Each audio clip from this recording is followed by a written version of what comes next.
This is Democracy Now!, democracynow.org, The War and Peace Report. I'm Amy Goodman. Following the death of a young rape victim that galvanized tens of thousands of protesters in India, we turn now to a case of sexual violence here in the United States that has only recently generated national attention, though it happened months ago. That's the case of Steubenville, Ohio, where members of a high school football team allegedly raped an underage girl, possibly urinated on her unconscious body over the course of an evening of partying in late August.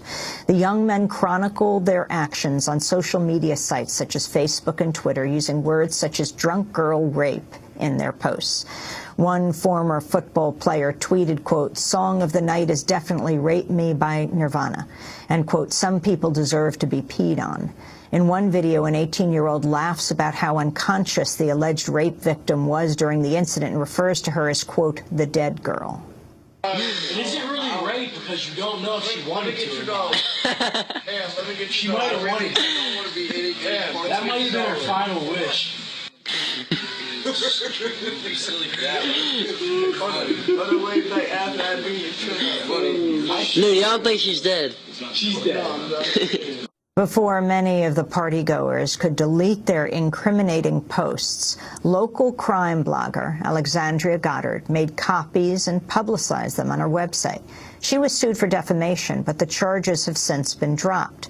Many Steubenville locals have criticized Goddard and the victim for bringing negative public attention to the football team. Head football coach Reno Sacochia has refused to bench his players and reportedly advised them to delete any incriminating messages. Well, now the cyber activist group Anonymous has launched a campaign to unmask what they say is the football crazy town's attempt to cover up the sexual assault. Last month, the group hijacked the football team's website and threatened to release the personal data of school officials, coaches, and every player on the team if those involved in the suspected rape did not publicly apologize. In August, after the girl's parents reported the suspected rape, 2 football players were arrested and later charged with kidnapping and raping the 16-year-old woman. They are scheduled to stand trial as juveniles in February. However, on Saturday, Sheriff Fred Abdullah told protesters no more suspects would be charged in the rape case. Amidst boos from the crowds, Abdullah defended his department's commitment to prosecuting sexual offenders. When I came into this office, I made a commitment to myself. When you come in office? In 1985, that I would go after those people that have raped or those people that have sexually abused our young children. In the last 28 years, me and my officers, Captain Bell, have arrested over 200 plus individuals for sexually abusing children. And we taught our children about strangers all the time. That was Sheriff Fred Abdullah, who's under fire for his handling of the Steubenville High School rape investigation. For more, we're joined by 3 guests in Raleigh, North Carolina. Monica Johnson-Hostler is with us. She's president of the National Alliance to End Sexual Violence. Here in New York, we're joined by Kristen Gwynn, associate editor at Alternet. Her recent piece is called "How Anonymous Hacking Exposed Steubenville High School Rape Case." And by Democracy Now! Video stream, we're joined by X, a member of the hacktivist group Anonymous, using a pseudonym. We welcome you all to Democracy Now! I want to begin with our guest here in the studio in New York. Kristen, explain how this case, because the actual attack occurred in August, how we've come to learn about it now in January. Well, the blogger Alexandria Goddard, she was on the case from the beginning. She's from Steubenville, Ohio, and so she had been following the details of it and actually tracing tweets from football players and athletes at the school almost immediately after the charges were filed in August. And she garnered the attention of the community on her blog, and even in the comments section, a lot of people were weighing in, either saying that, yes, this is a football-crazed town, or actually blaming the victim for what allegedly happened to her. And after her blogging, the New York Times wrote an article about it just a month ago, chronicling again the events of the evening and the possibility that more people were involved. And then what is believed that took place that night? Well, according to both the New York Times and Anonymous, what they're saying happened was that a 16-year-old girl who was from a neighboring town in West Virginia was taken to a series of parties celebrating the end of the summer and the beginning of the football season. She was intoxicated or possibly date raped and unconscious even at one point, being carried by football players from party to party and allegedly sexually assaulted and raped both at parties and in between. Anonymous is saying that the sexual assaults may even have happened at the homes of assistant coaches to the football team as well as the prosecutor. I mean, the picture that has come out of two men holding this girl, dragging her, to a man holding her arms and a man holding her legs. I wanted to bring into the conversation Monica Johnson-Hostler.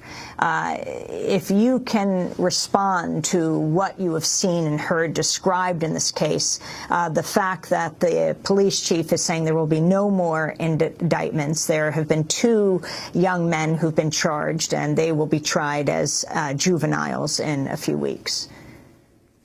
Yes, thank you for having me, Amy.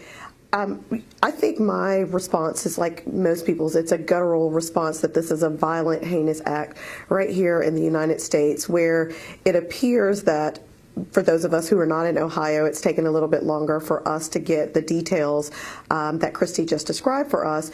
And based on that description, I think most of us know if this was any other type of case where there were onlookers or other people, that we would be considering and holding those people who also witnessed and also were a part of engaging in sexually assaulting or dragging this young woman from party to party as aiding and abetting, or at least responsible in some capacity criminally as well. Isn't some of this alleged to have happened at the home of the Jefferson County prosecutor, Kristen? Yes, that's what I... And Monica. That's what I understand, that it was held at the home of a prosecutor. And what I can say for the community in the state of Ohio is it seemed early on the police chief at the time, not the sheriff, but was readily open and willing for the attorney general to come in and take the case, which I think is more than appropriate, considering here in North Carolina, I'm from a small town where everyone does know everyone and football is paramount to the community, that it's extremely important that there be someone outside that community engaged in the criminal prosecution of this case. Jane Hamlin, who is the Jefferson County prosecutor, has recused herself from the case, presumably because of her son. Yes, and as has the local judge, who said that his granddaughter had been in a relationship with one of the accused. And what is the family of the victim saying? Did the young woman say she didn't even realize what had happened, that she had no memory of that night? She said she didn't remember anything pretty much after leaving her home, and that it wasn't until she heard from friends and saw the pictures herself that she understood, or began to understand, and I guess pieced together what had happened to her that night. I want to turn to the activist from Anonymous, to X, a pseudonym for security reasons. Can you tell us what it is that you did, that your group did? Hi, Amy. Thanks for having me on today. I think to begin with, it's important to understand that this action involved 3 separate entities that are overlapping and coordinated but separate. The cyber action, which involved the hacking and the various other cyber aspects, were conducted by Anonymous in a very specific cell within Anonymous known as NightSec. And then the ground protests, which took place on 2 Saturdays in a row, this last Saturday and the one before, were handled by Occupy Steubenville. So that was their responsibility. And then the third sort of part of the puzzle was the Local Leaks, which is the disclosure platform that we have, which released just a copious amount of information on this case. And so it's important to understand that those 3 elements were involved. I just want to say, especially for radio listeners who cannot see that you're wearing a Guy Fawkes mask and your head is covered, your voice is masked, as well as your name. Why are you doing this anonymously? For security purposes, actually, I've been on your show before. The last time I was on the air, I was still anonymous with a small a, and I was apprehended shortly after I appeared on your show last time by the FBI, and for a number of reasons, because I felt that the prosecution was political against myself, I chose to flee into exile, and I'm in Canada now. And so my name is actually known to most people. You could research me and easily find out who I am. My appearance is masked because I've altered my appearance since I've gone into exile, and I'm now a fugitive. So I've altered my appearance. But I keep the name X because, to be honest with you, I kind of like it. How did you get a hold? Explain the video that your group, that Anonymous, that you got a hold of, that you released, what this 12-minute video showed. Well, I think it's apparent to anybody who can stomach watching it for the entire 12 minutes. I myself here at our location, we've been working night and day on this operation, and I've watched it at least a dozen times, and it makes me sick each time you watch it. I think it speaks for itself. These young men were sitting around immediately after the crime took place. That's clear from what they say in the video. One person even gets up at one point and leaves in disgust and goes to check on the victim to see if the victim is okay. So the victim is still nearby, still the crime is still in progress in essence when this video was shot.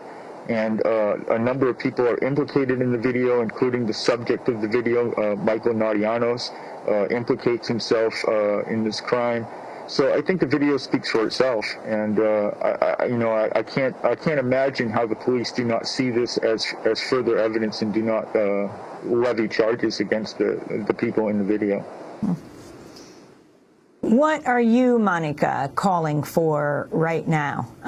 Right now, 2 young people have been charged. There's a lot of community support for the football players.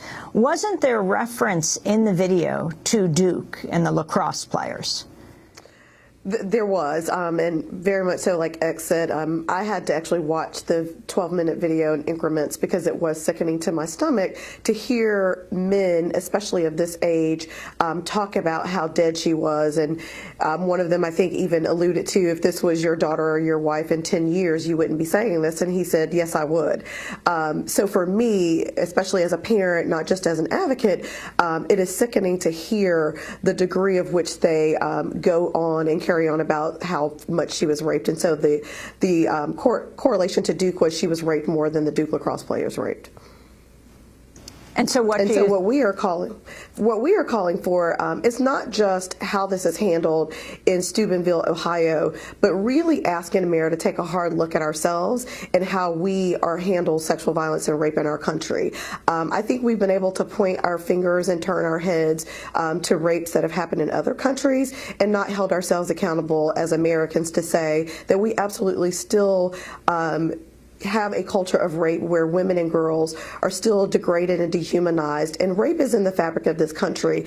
And unfortunately, I would think centuries later that we would be further along in terms of our response, but yet we still see Americans blaming victims. So in terms of our overall response, we're calling for America to take a hard look at itself and really think about the culture that we're raising our kids in and the things that we are allowing to happen by not acknowledging as a community, as a society, the importance of supporting the rape victim. And I do want to go back briefly to something you asked Christy earlier about the rape victim recalling her story or what happened. And what I'd like to point out to your listeners and viewers is oftentimes rape victims don't consider what happened to them rape. Just as Christy described, in this case, she was intoxicated, inebriated, that she wasn't able to actually recall what happened, which is often the case that we hear with drug facilitated or alcohol facilitated rapes. And so I think it's important for people to understand before we begin to blame the victim, when a victim recalls their story in pieces, it is often because of cases like this where it's difficult to recall the incidents that happen, especially when they're intoxicated or inebriated. Kristen, can you talk about the role of social media in exposing the story? First, Alexandria, the blogger, then Anonymous. Social media has played an interesting role in the story from the beginning because without it, just prosecuting the case at all would have been difficult because so much of the evidence was tweets and Facebook posts and videos that kids put up on YouTube. And what Alexandria Goddard did was take screenshots of everything before the kids were smart enough, I guess, to realize that they needed to delete them. So she was able to compile evidence that... And who is she? She was a blogger for the website printyfield.com, and she was also from the town. So she had, I guess, a personal interest in investigating further, because she said from the minute she heard about the case, she believed that the football players were being treated specially because the town has so much invested in the team. And then once Anonymous caught hold of it, they took it even further by exposing more tweets, and then of course the video, which was just a stunning, I guess, testament to the rape culture in America and in this town in particular. Finally, X, or Christopher Doyen, your name that's online. Can you talk about Pedo Chat and talk about, well, I'm looking at Wired magazine. It could indicate this is the project of one subsection of Anonymous, which would explain the slightly different tone to the information release. This isn't the first anti-pedophile project from the group either. And then it goes on to talk about the past ones.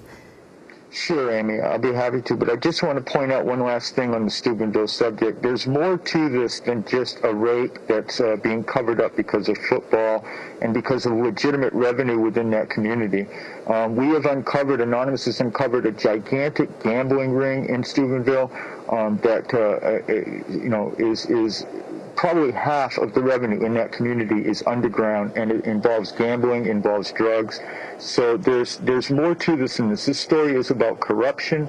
It's about a sick fascination and fixation with football, and so I encourage people to go to local leaks and look at the information that we've revealed, because this goes deeper than just rape. Regarding Pedo Chat, we have 10 seconds. Pedo Chat is an operation by Anonymous to uncover pedophiles on social media and to out them and to get them removed from social media and hopefully arrested and convicted for their crimes. Well, Christopher Doyen, a.k.a. Commander X, I want to thank you for being with us, with the activist group Anonymous. Thanks so much for watching this report from Democracy Now!, your daily independent global news hour. We don't accept advertising or corporate funding, but rather rely on donations from viewers like you. Please make your contribution by visiting democracynow.org. We need your support today to keep bringing you this hard-hitting, in-depth reporting.